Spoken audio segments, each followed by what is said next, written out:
Are you the quantum mechanics? Yes, we're the Quantum Mechanics. We're the paranormal podcast for the believers, the doubters, and everyone in between. I had quite a few comments last week about our last week's episode on the supernatural submarines.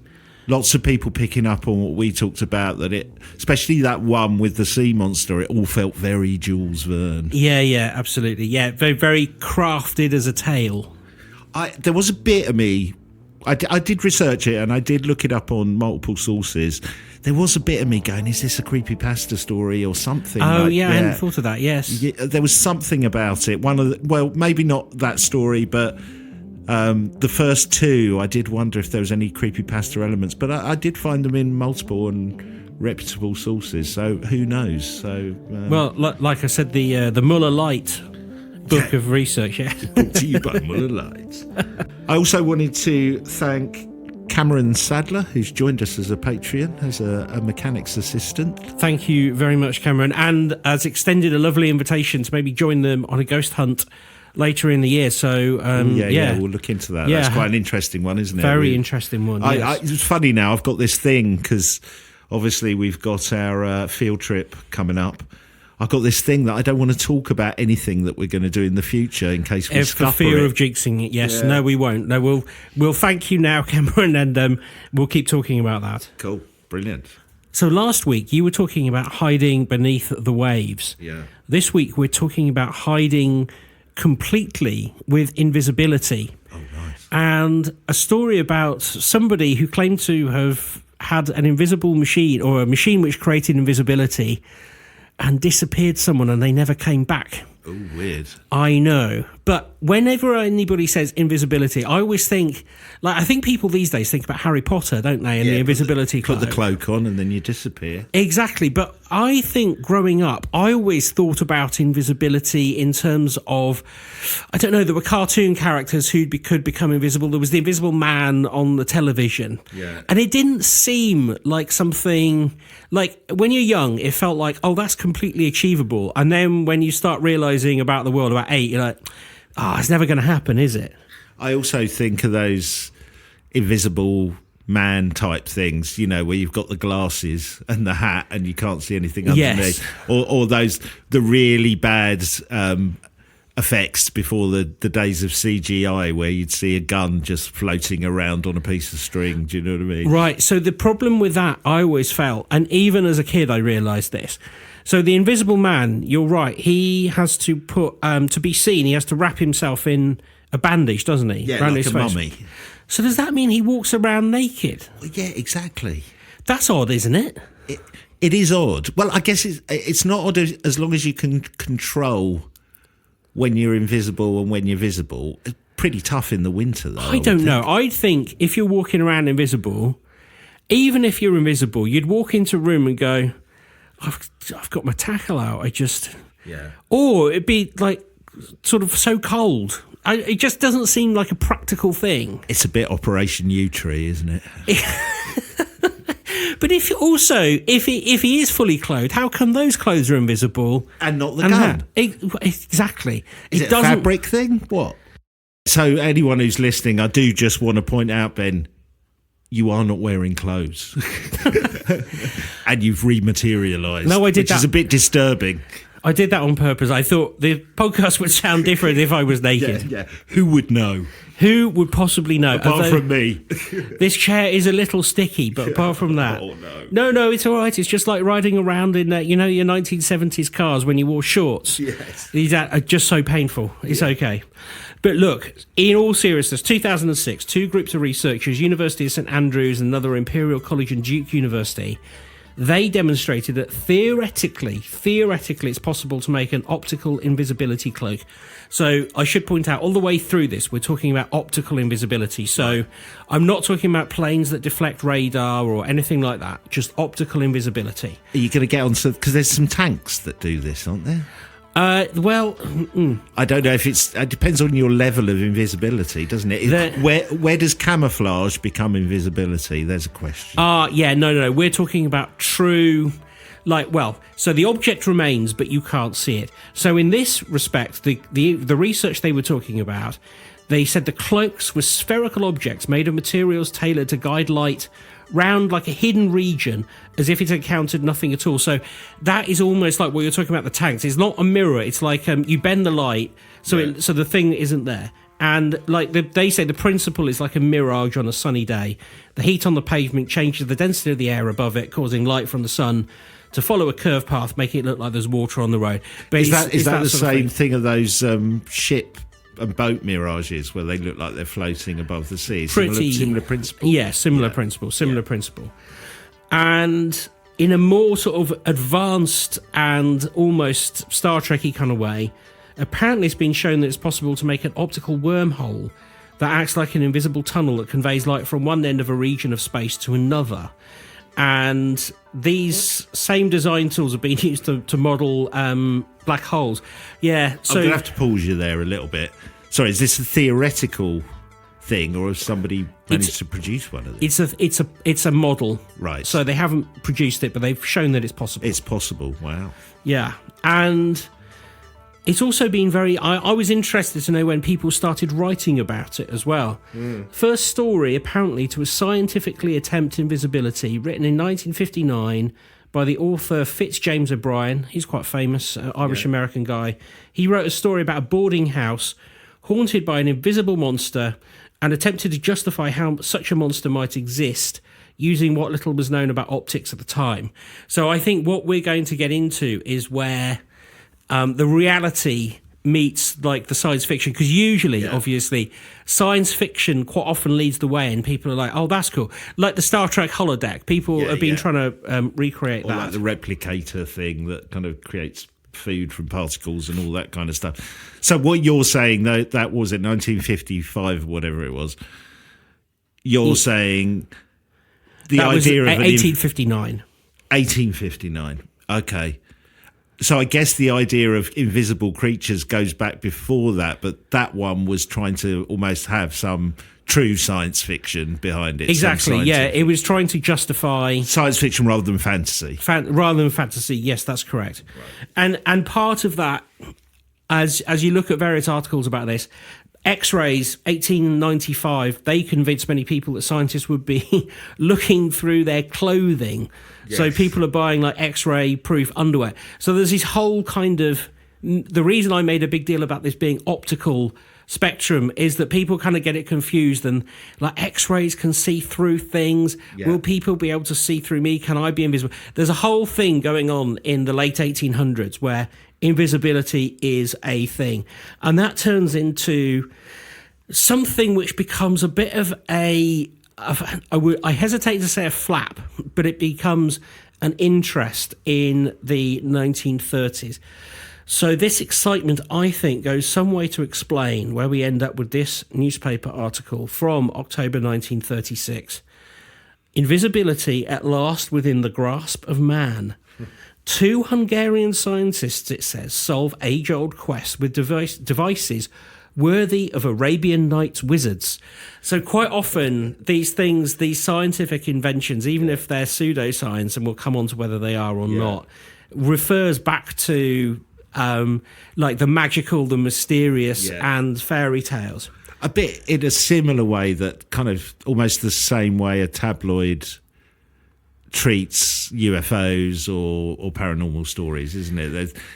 There's either the humour element to it or some kind of romanticism, tongue-in-cheek about them. Well, as we shall see from this, tabloids do play a part in how this comes about.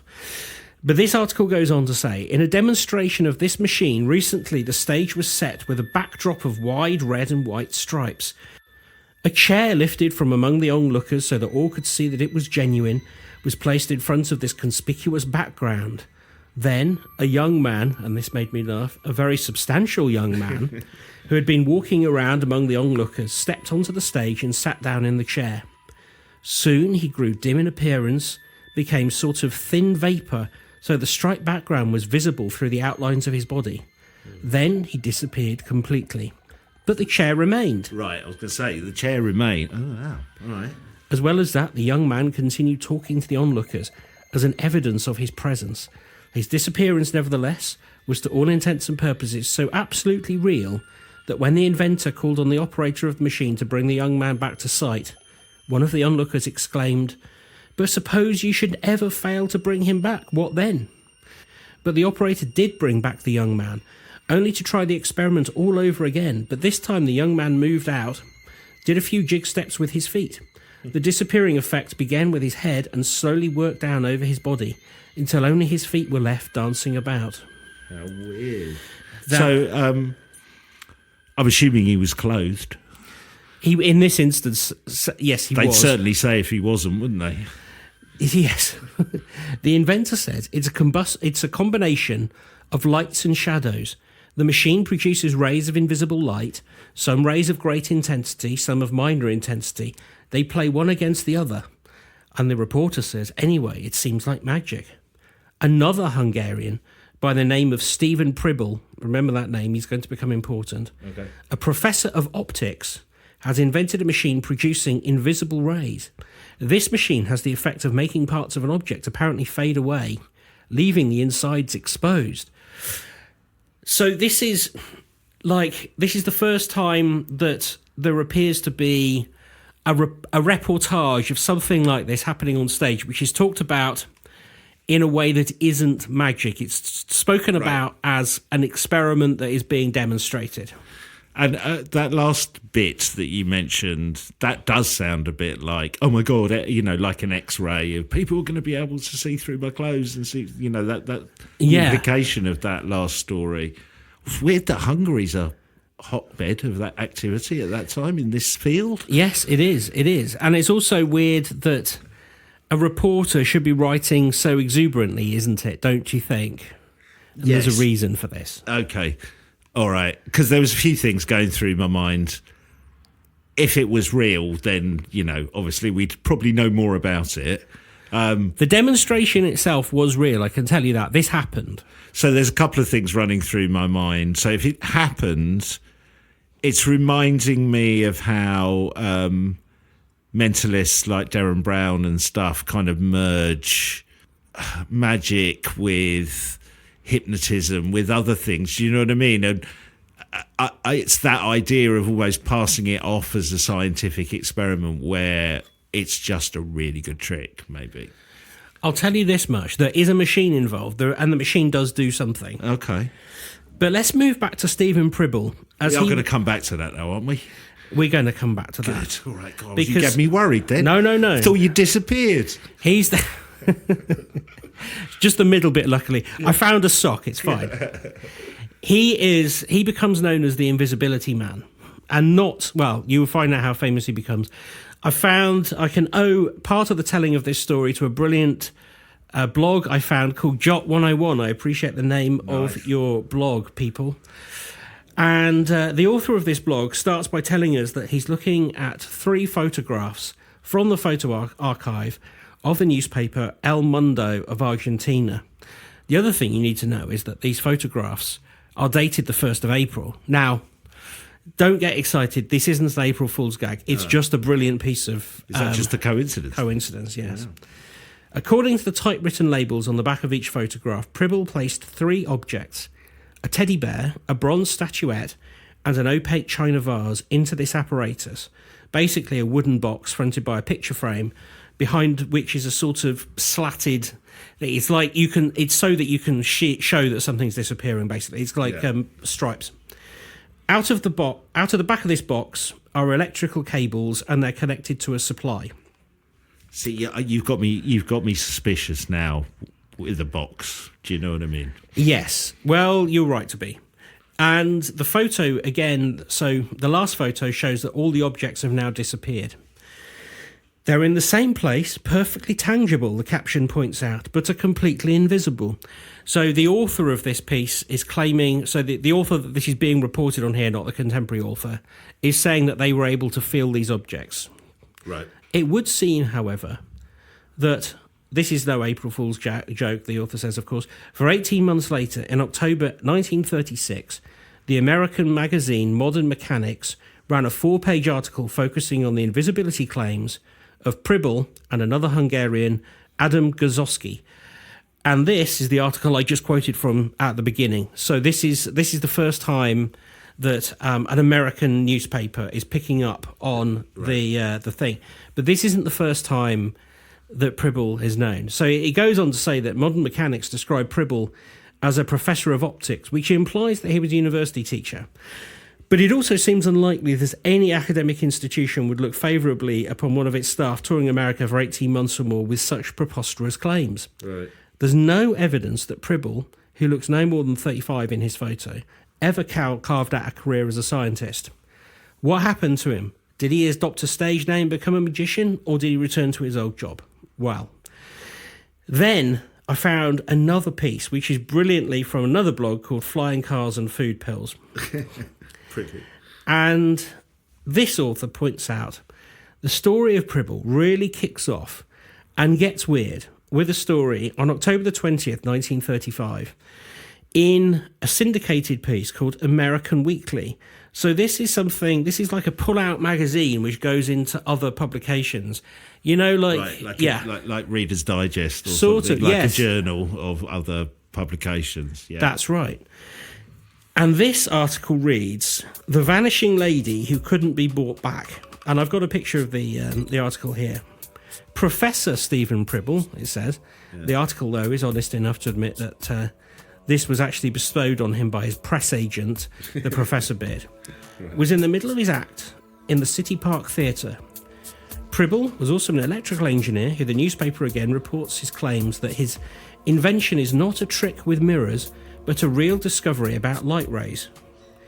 He stooped to the unorthodox approach of exhibitions only to raise money for further experiments. Mm-hmm. No question that Pribble had a showman's flair, he points out.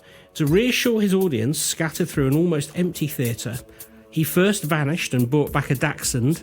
It's always the dogs, isn't it? Poor dogs. I thought you were going to say Datsun. Yes, it was a Datsun Cherry. Yeah. My first car. Oh, really? Yeah. Good cars. Gold. Nice. Yeah. Then a burly farmer volunteered, first handing his wallet and watch to his wife. Pribble shifted some levers. Note that no apparatus is shown in the pictures accompanying the article. And he too faded out of sight and returned, huge and whole. Both the dog barked and the farmer spoke while invisible, proving they hadn't been whisked through a trapdoor. Right. Esther Caroldi was next. She's 17. She proved to be a willing, even eager volunteer, ostensibly because she had made a bet with her father that a useful purpose could be found for an invisibility machine. Sorry, I love that quote. It's like the equivalent of somebody going, "I've invented an invisibility machine," like on Dragon's Den or something, and you prove it works, and they all go, "No, I'm not interested. I'm out." Yeah, Deborah Meaden's like, what's the point in that? Yeah, there's going to be no use for that at all. Well, you see, Pribble vanished Caraldi and asked her to speak from the void. He walked over, passed his hand over the chair where she should have been, and it met no resistance. "I will go crazy if I don't find where she went," Pribble is reported as crying. "Also, you will go to jail," prophesied the father. The police came and started to investigate. Really? Pribble had no assistance and nobody had been backstage. Apparently his consternation was real. She had disappeared, according to the article. For real? Well, wow. The trick was all the girls. Caraldi was in love with a young man named Paul Petterfee. She was incredible. She was desperate to escape her parents' smothering control. Wow. And as evidenced in a planned world trip the family was about to embark on to ensure that the lovebirds couldn't get together. So this is very Romeo and Juliet, really. What a narrative. A girlfriend gave her the idea. They had appeared on the stage of the theatre the year before in an amateur theatrical production. The back wall, she pointed out, had a hidden door. The girlfriend noted that the apparatus was directly in front of it, and when she attended an earlier Pribble exhibition, this is what she noted. When Caraldi vanished, she walked through the door, out the back entrance, and into a taxi. Petterfee had waited for her. They were whisked off by train to an elegant hotel in Vienna. One phone call later, the defeated parents acknowledged that she had won her bet. She and Paul returned to Budapest, and Pribble was the best man at their wedding. Imagine that. So hold on. Let me just get this straight. because there's some names and I'm getting a bit confused. So, the guy who's doing the stage show is called Pribble. Pribble's doing the stage show. He doesn't know this young woman. No. There's the thing with the father. She kind of goes, "Oh, I can use this as a means to elope, with my love, who my family are trying to stop." Did Pribble, who's doing the stage show, when she disappeared completely, was he like, that isn't supposed to happen? He's in trouble. Yes, he's in trouble. So was he genuinely like, oh my God, have I really invented an invisibility? Apparently so. And the parents were like, you got us there. And is that how the trick works? Somebody kind of walks out the back door, or she just that was just her master plan, was it? No, because wow, this is such a good story. It's why it's unbelievable and why it's not true. Oh. The invisible hand of the press agent looms over every detail. God. But the story made Pribble famous all over the world. All right. And there's more deception, assuming that was really his name. One of the odder facts about newspaper reporting before World War II, the author of this document points out, is that names, especially of non-Americans, regularly got printed with various spellings. The inventor's name was given as Stephen Pribble, so it's very hard to explain on those, but Stephen Pribble with a surname, one with 2 L's, one with 3 L's, right. One with just 1 L, Stefan Pribble with an F, Staffan Pribble with 2 L's, even Sven, Stevn Pribble. Maybe, he points out, none of these were correct, because the first few mentions of his invisibility ray give his name as Etienne Bribble. Right. Etienne is the French version of Stephen, and Bribble could simply be a typo. But the accounts that appeared in British and French newspapers are clearly write-ups of a press release, and it's odd that his name would be misspelt in his own product. Right. So basically, this is a press release from a press agent that is being copied second and third hand, which is why his name goes through various iterations. So are we saying, I don't know if you are saying this, are we saying Pribble, whatever his name is, didn't exist? Or no, he existed all right. Okay, and he was a showman. He was a showman. He did do stage shows? He did do stage shows. He did do stage shows based on invisibility? He did. But that wasn't it. But he didn't make a girl disappear. And he didn't officiate at her wedding, and the police didn't investigate him. So the narrative of that was crafted. So the trick, there is no trick. The narrative is this guy makes people disappear, but he brings them back.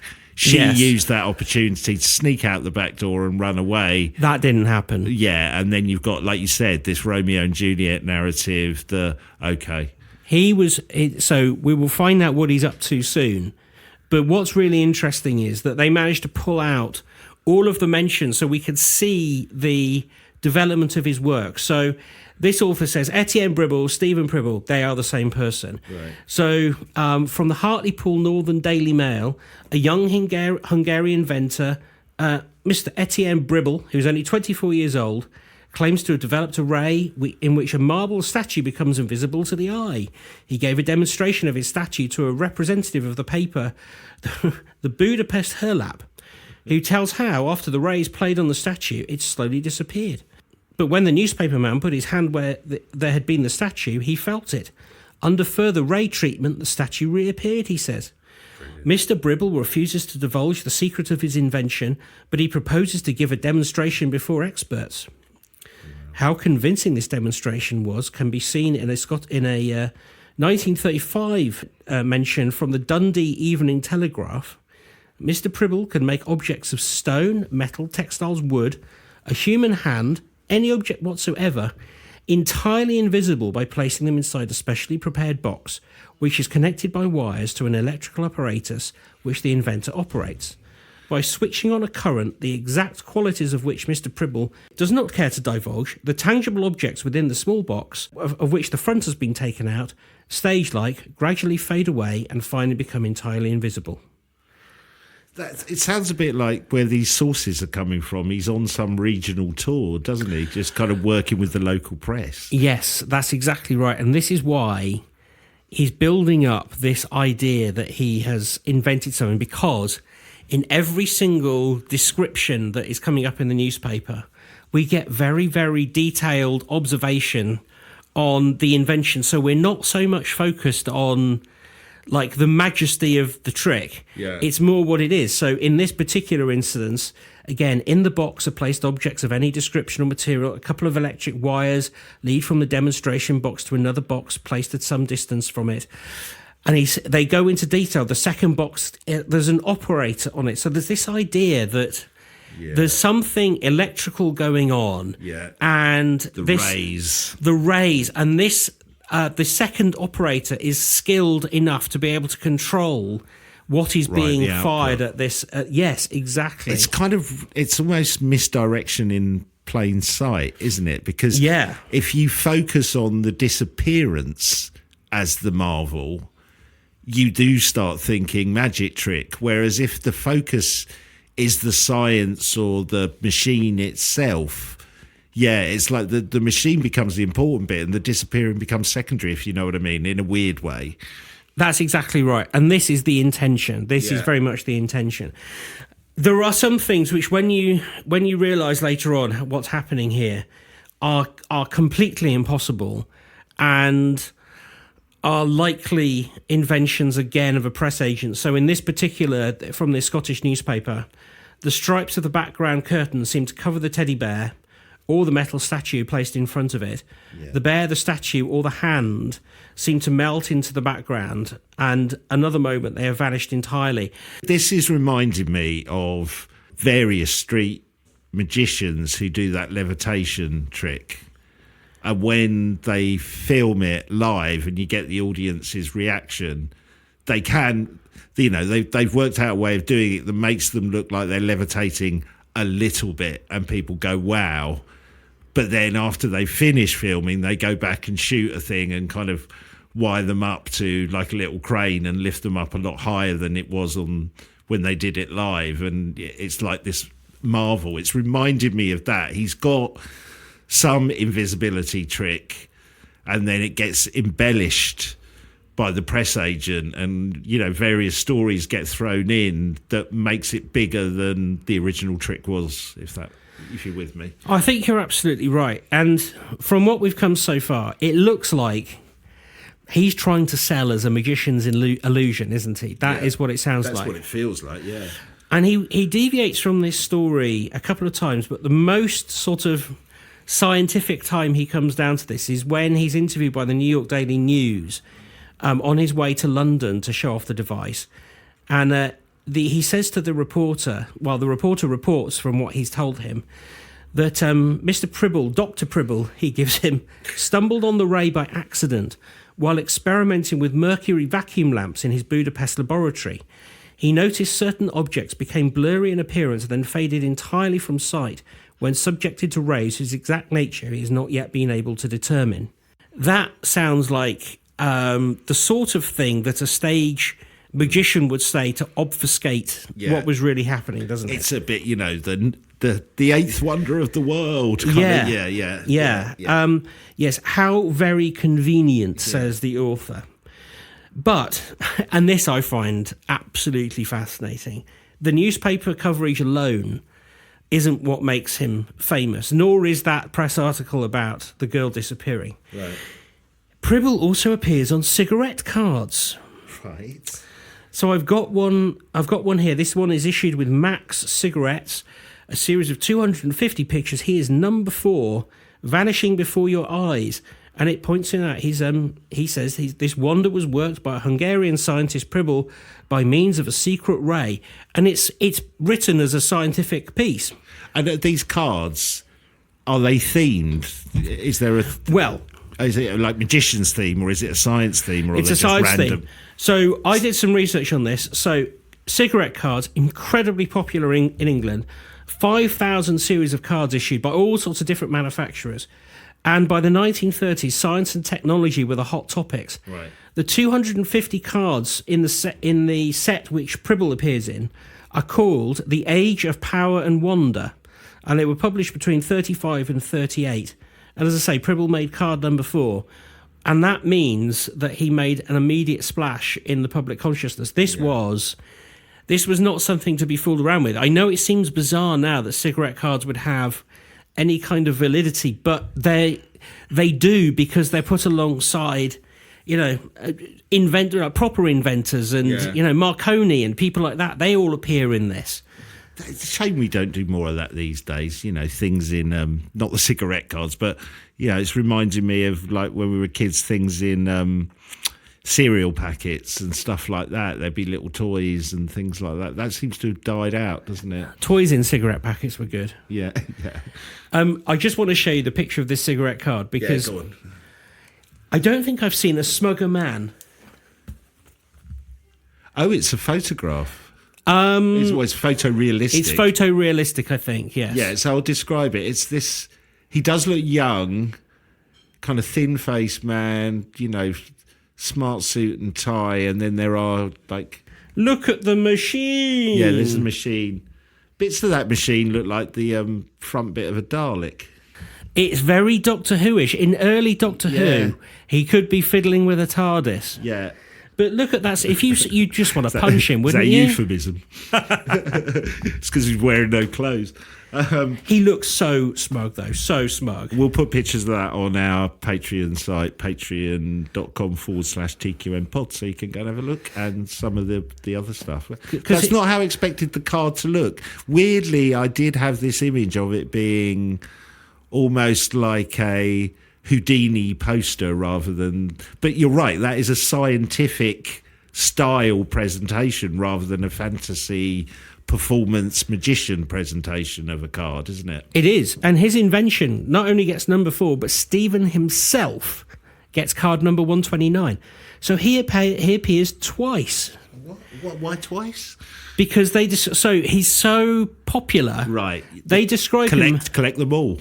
The wonder worker who has brought to reality one of the fairy tales of your childhood by means of a ray that he can project from his apparatus, of which is a secret. He is able to render people in the field of his ray absolutely invisible. So I'm assuming those someone like him who is very popular, they probably print less cards, so you have to keep trying to get them, do you? There's probably something in that. You probably do, yes. You have to keep smoking, at different times, but embassy focus points. Right. Remember those? No. You used to get 1 in a pack of 20, or was it 2? It's obviously double the amount in 20 than you got in 10. Yeah. And 4,000 you needed for a sandwich toaster. I remember that. But you see, this is the embellishment. The subject of the experiment is conscious of nothing but a slight tingling. This is how they describe Mr. Stephen Pribble. Yeah. And his work. Extraordinary stuff. And, it works for Pribble. He bounces from Budapest to Vienna to London as a young mystery genius for a full year in that 1935 period. I also love the fact that he's officially saying, I'm only doing these shows and charging and all that stuff to fund my research. It's perfect narrative, isn't it? A completely perfect narrative. And it spawns all of these... it's not just newspaper articles. It is things in... like scientific publications. I've got something here. I'm really glad you said that, because that was what's going through my mind. I understand why a tabloid might go, I don't really care if it's true or not. It's a great story. Don't care if he's a magician or not. Yeah. It's a better story if he's not. But, if you can kind of... scientific publications or journals, that's a different thing. Well, you remember that phrase, Arabian Nights Wizards? Yes. Here's another article that was syndicated to scientific publications that uses that phrase, and it also says invisibility at last. This one contains a before, during, and after picture of the invisibility ray. I'll just show it to you now. You see the man is disappearing? Yeah. He kind of looks like he's going a bit shadow person. And then there's the third picture. But although that third picture is separate, which is quite interesting. Yes, well, there might be good reason for that. Yeah. And there's even a picture of the scientific apparatus that's doing it, although they just look like boxes, right? Of course they look like boxes with wires coming out of them. So I know what you are thinking, Peter, and the audience. Was it all done with mirrors? I wasn't thinking that, actually. No, I thought mirrors might be involved. I thought, like the box being an optical illusion that, puff of smoke and a something screen can come down went through my mind, with some lighting effect so it looks like it's happening gradually. Something like that was going through my mind. Well, yeah, that's almost exactly what was happening. Pribble, sort of maybe unaware that the audience might pick up on this, patented what his machine was. It's a black background, and then you put that inside a box. Then you have something which serves as a reflector. Then you angle the glass at 45 degrees, and the objects could be made to fade away as the light source changes. Now, I've got the figures here. It's pretty simple.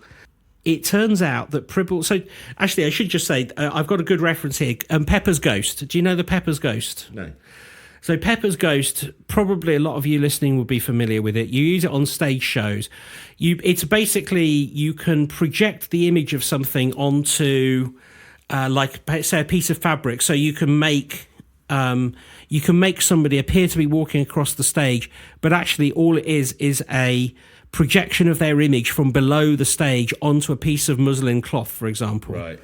Basically, he's doing the same thing in this box. He's shifting the light source so that it looks like what is happening is that the object is disappearing. As he changes the light source, you get more reflection off the mirror from one side than you do the other. That's the simplest way I can put it. Right. And it turns out that outside of his press agent and his stage shows, Pribble, and indeed his competitor from Hungary, both kept saying they hoped to sell their invention for the stage.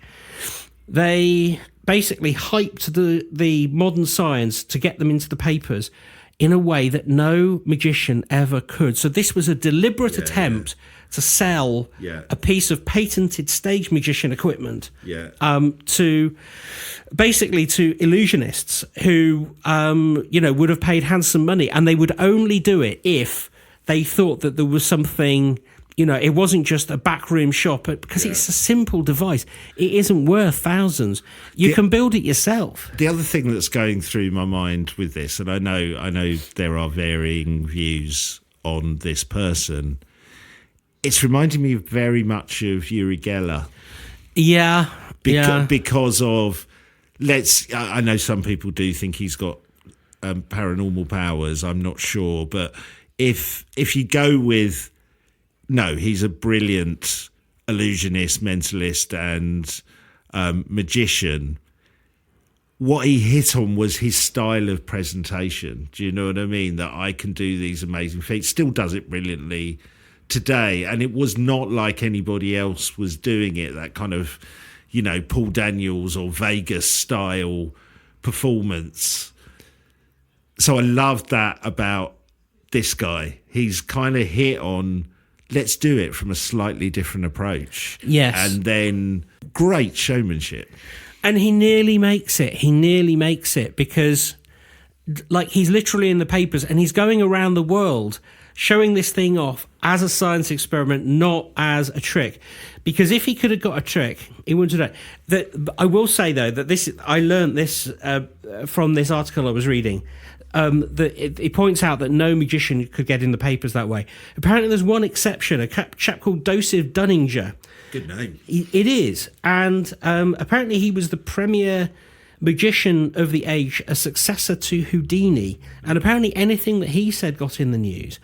And on April 13th, 1939, he made the front page of the Detroit Free Press with the headline, "Magician to show Navy how to make fleet invisible." The battleship, he said, would be invisible until it approached within half a mile of the enemy, no matter how powerful the glasses they train on it. Any ship could be outfitted with the device at the comparatively negligible cost of about $3,000 or $4,000 a ship, he declared. Absolutely no mirrors are used. Obviously not true. Oh, right, okay. Not true. So again, was that just a publicity stunt? It was a publicity stunt, yes.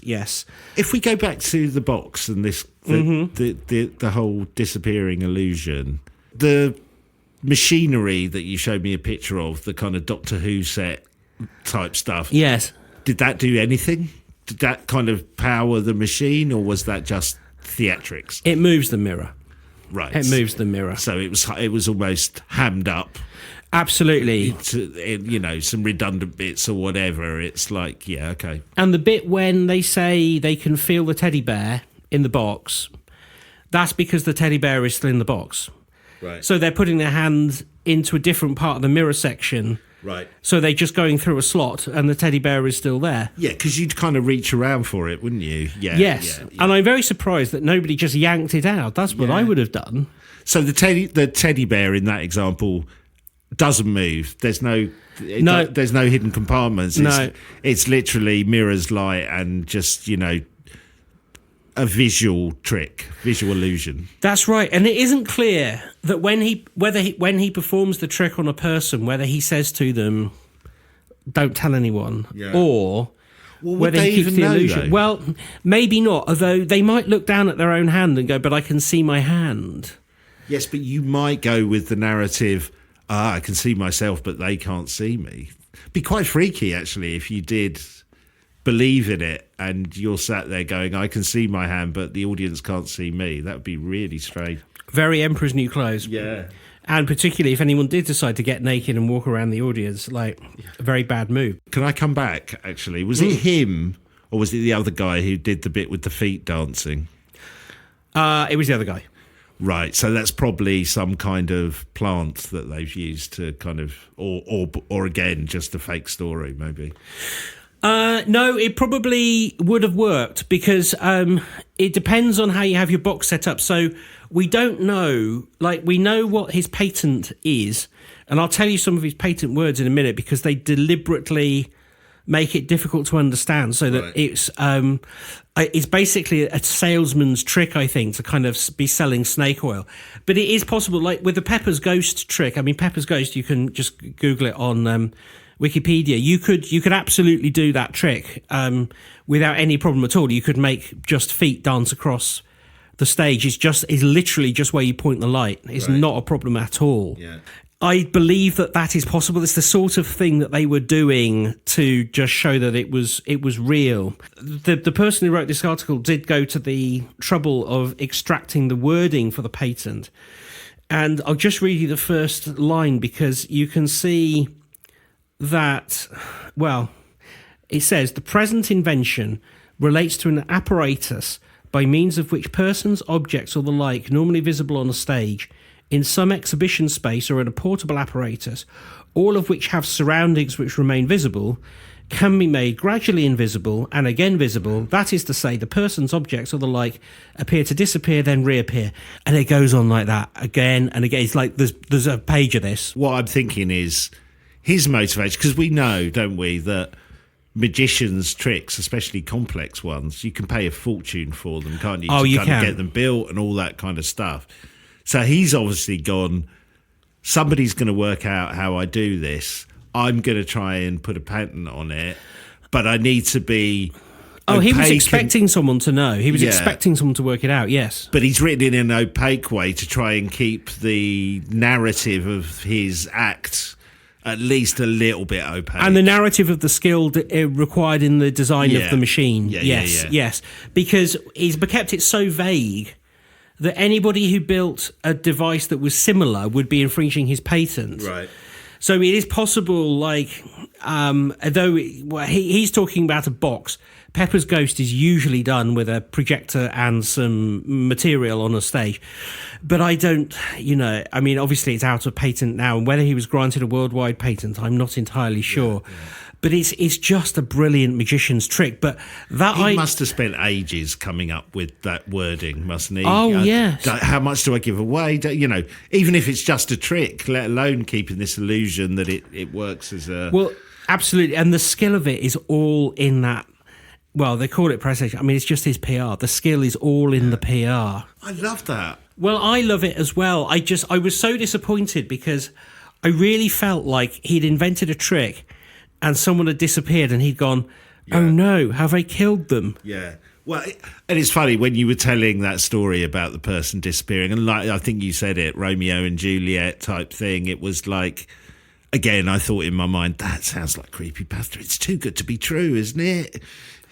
Yeah. Oh, yes. Absolutely. Absolutely. Just as a sign off on this, I just thought I've got it in my notes here. Our man who tried to make the Navy ships disappear, he later claimed that he'd given his idea to the government as a gift, but there was no evidence that it was even tried. And the US was not in the war when he shot his mouth off to the press. And he was conspicuously quiet about it after Pearl Harbor. So we, like this author and other press that I read about it, it just seems like he was just trying to show off and get some of the attention. I don't think he really even had a trick that he was going to share with them. Right, so it was a pure publicity stunt. It was. Although, maybe it's coming from that kind of narrative. I mean, there are things today, aren't there? There are ways that you can paint a ship that it creates a mirage effect that you can't see it. It creates a brain confusion effect, absolutely. I'm sure I've seen something similar with tanks that you can do as well. Well, it's the same thing on new cars when you put those, the camouflage on new cars, and you can't tell where the bumper is and such. Yeah. It's the same kind of deal. But it's like an optical illusion. It's such a bold approach he used, setting it up as a scientific endeavour, because it's risky, that, isn't it, that you're going to get found out quickly. He probably thought he'd get found out at some point, but you can see where the narrative, it's reminding me, not that he was a magician, but it's reminding me of Tesla and people like that. There's that mysticism around scientists who've invented stuff, and lots of... Well, there is at that time. You remember the guy with the N-rays who thought he could see the human aura? Yes. And everyone believes him until it's pointed out that it's not true. Yeah. And you just think that any journalist worth their salt would have just said, well, explain how the machine works. It's not good enough to say you don't know. Yeah. Let me see inside it. Let me see what it looks like when you take it apart. But nobody did that. Well, again, it's back to that. We've talked about it before, haven't we? When we were talking about werewolves and Cannock Chase and stuff like that, that in a way it's easier. Maybe the journalist doesn't want to know because the story's better without it, and we won't dig too deep because, we'll shift more papers than we will, hey, we expose, scientist who says he's a magician. We can do that later. Let's get the story out there first, sell a few papers, even if you don't come back to it. I think that's it. And I think this goes back to that sort of, I don't even know that this is yellow journalism. I think this is perhaps people just believing this idea that there are scientific miracles coming and you've got to jump on it. And you put professor or doctor in front of someone's name and it goes through. I love the fact it kept interchanging as well. Oh yeah, well exactly. That shows you the copy, sort of the iterations it went through. That's amazing. I'll tell you what though, I know you said there's a bit of you that's kind of disappointed about that bit of the story about the disappearance, but in general, I'm not disappointed that there is any doubt that this guy didn't invent something that made people invisible. I love the story as it is. It's beautifully crafted, clever. His approach was really good, and he pulled it off, even in scientific publications. Brilliant. Yes, 10 invisible girls out of 10. I always like to finish these things off with a scientific footnote. So to get a scientific footnote, I visited, online obviously, the International Society of Optics and Photonics. That's easy for you to say. Wow. And a quote from a gentleman who is Director of Materials Research at the Toyota Research Institute of North America, Debisish Banerjee. I do apologise if I've mangled that. I hope that is how you say it. So he's asked about whether it's possible to make a Harry Potter cloak.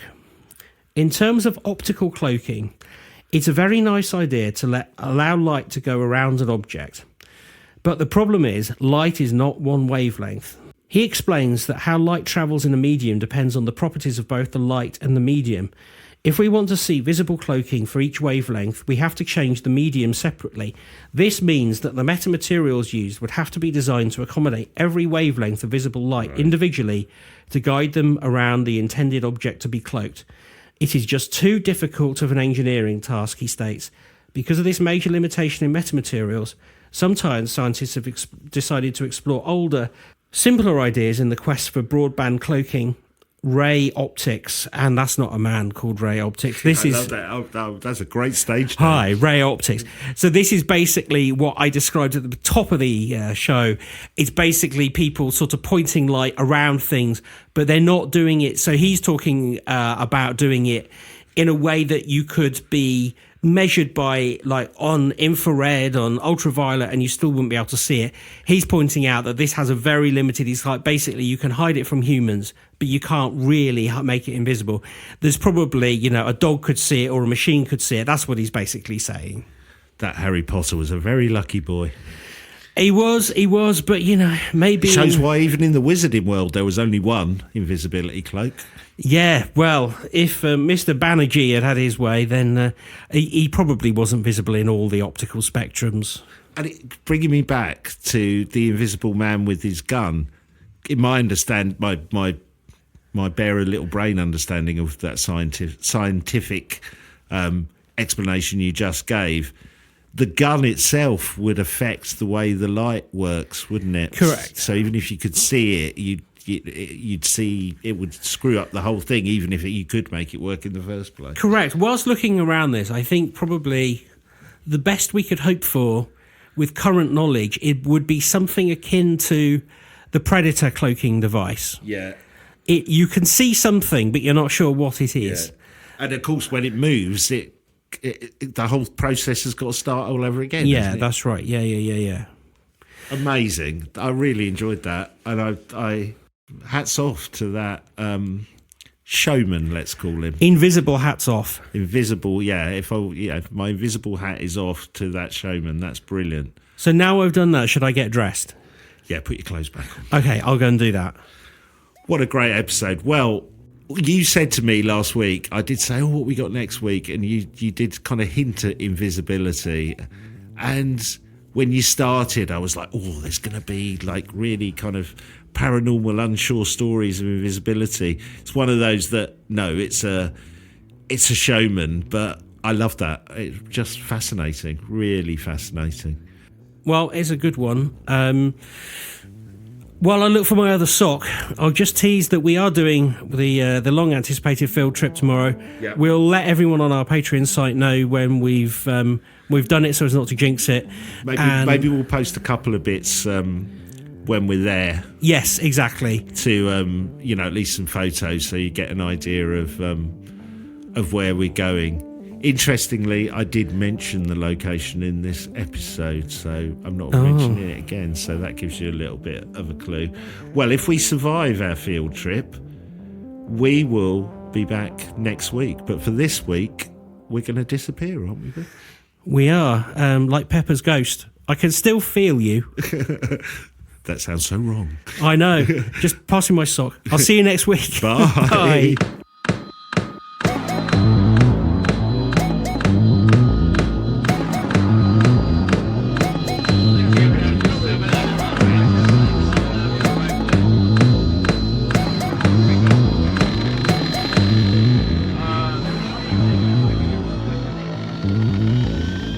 Are you the quantum mechanics?